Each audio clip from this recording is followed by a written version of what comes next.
Welcome to my Ramarajyam channel. నమస్తే, మీ senior journalist దేరంగల Krishnaiah. సమస్యలు చూద్దాం నాయకులారా, ఎలా పరిష్కరిద్దాం. వెల్కమ్ టు పులివెందుల అనే అంశంపై విశ్లేషణ. ఇది పులివెందుల నియోజకవర్గం, ముఖ్యంగా పులివెందుల మున్సిపాలిటీలో సమస్యలు తాండవిస్తూ ఉన్నట్లు నా రామరాజ్యం ఛానల్కు చాలామంది ఎన్నో రకాలుగా ఫిర్యాదుల రూపంలో నాతో మాట్లాడే అంశంలో భాగంగా నేను ఈ చిన్న వీడియో చేయదలిచా. ముఖ్యంగా పులివెందుల పట్టణంలో సమస్యలు తిష్టవేశాయి. విద్యుత్ దీపాలు వెలగడం లేదని కుర్రోమర్రో అంటూ మొత్తుకుంటూ ఉన్నారు. చాలా వీధుల్లో విద్యుత్ దీపాలు వెలగకపోవడం ఒక ఎత్తు. అటు తర్వాత రోటరీపురంలో అండర్ గ్రౌండ్ డ్రైనేజీ పనులు చేపట్టి వాటిని వదిలేశారు.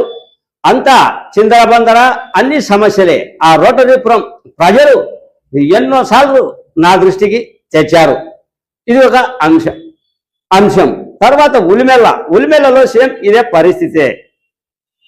అయితే పులివెందుల పట్టణంలో వీధులు వెలగకుండా ఉండడంతో పాటు కొన్ని వీధుల్లో మురుగు తాండవిస్తూ ఉంది. మరి మున్సిపల్ అధికారులు దృష్టి పెడతారా, దృష్టి పెడుతున్నారా, దృష్టి పెట్టారా, అన్నీ కూడా క్వశ్చన్ మార్కులే. బ్రహ్మపల్లె రోడ్డు నాగలకట్ట సమీపంలో ఓ రోడ్డులో ఆ యూజీడీ దెబ్బతిని తాండవిస్తూ ఉంది. మురుగు నీరు పట్టించుకోవడం లేదు. ఉదయం లేస్తానే ఆ మురుగు ఇంకా తీవ్రత ఎక్కువ అవుతూ ఉంది. అక్కడి ప్రజలు గగ్గోలు పెడుతున్నారు ఆ పరిస్థితిపై.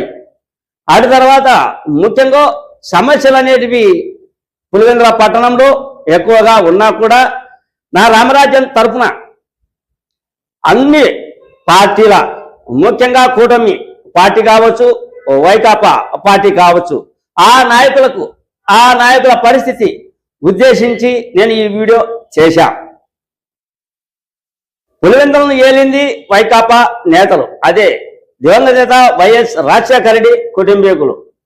రాజశేఖర రెడ్డి హయాంలో, ప్రస్తుతం ఉన్న జగన్ రెడ్డి హయాంలో అభివృద్ధి పనులు జరిగాయి. అభివృద్ధి పనులు జరిగినప్పటికీ ఇంకా కొన్ని సమస్యలు పులివెందులలో తిష్ట వేశాయి. మున్సిపల్ కమిషనర్లు, ఆ తర్వాత వార్డు మెంబర్లు 33 మంది వాళ్ళే. కానీ ఇంకా సమస్యలు అనేటివి ఉన్నాయి.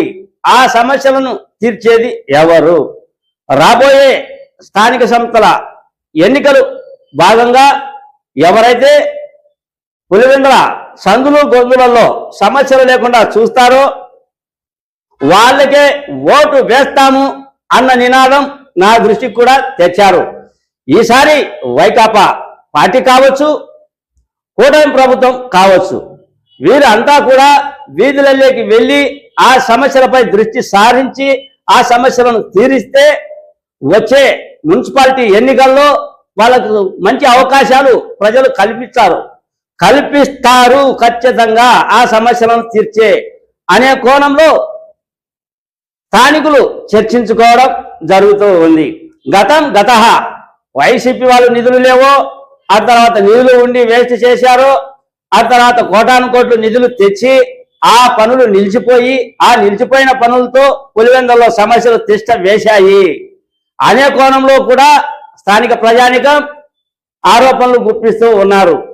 ప్రస్తుత పరిస్థితి, రాజకీయ స్థితిగతుల ప్రకారం చూస్తే పులివెందులలో అధికార పార్టీ కూటమి ఉంది కాబట్టి పులివెందుల సందు గొంతులలో సమస్యలు తీర్చాల్సిన బాధ్యత, ప్రజలకు ఓట్లు అడిగి పోవాలి అంటే సమస్యలు తీర్చాల్సిన బాధ్యత ముఖ్యంగా కూటమి ప్రభుత్వానికి, అది తెలుగుదేశం నాయకులకు ఉంది అని నిక్కశక్తంగా చెప్పవచ్చు.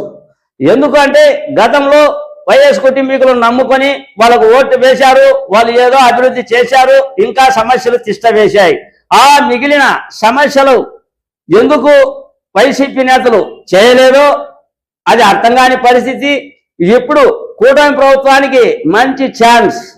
ఈ సమస్యలపై దృష్టి సారించి మొత్తం 33 వార్డులలో ఏ సమస్యలు ఉన్నాయి, ఎటువంటి సమస్యలు ఉన్నాయి, ఆ సమస్యలను ఏ పార్టీ అయితే తీరుస్తుందో, ఏ పార్టీ అయితే ఆ సమస్యలపై దృష్టి పెడుతుందో వచ్చే మున్సిపాలిటీ ఎన్నికల్లో వాళ్ళకే ఓట్లు వేసే అవకాశాలు మెండుగా ఉంటాయి అని పులివెందుల ప్రజానికం నా రామరాజ్యం ఛానల్ దృష్టికి తెచ్చారు. అందులో భాగంగానే నేను ఈ వీడియో చేశా. మీ సీనియర్ జర్నలిస్ట్ దేరంగల కృష్ణయ్య. నమస్తే.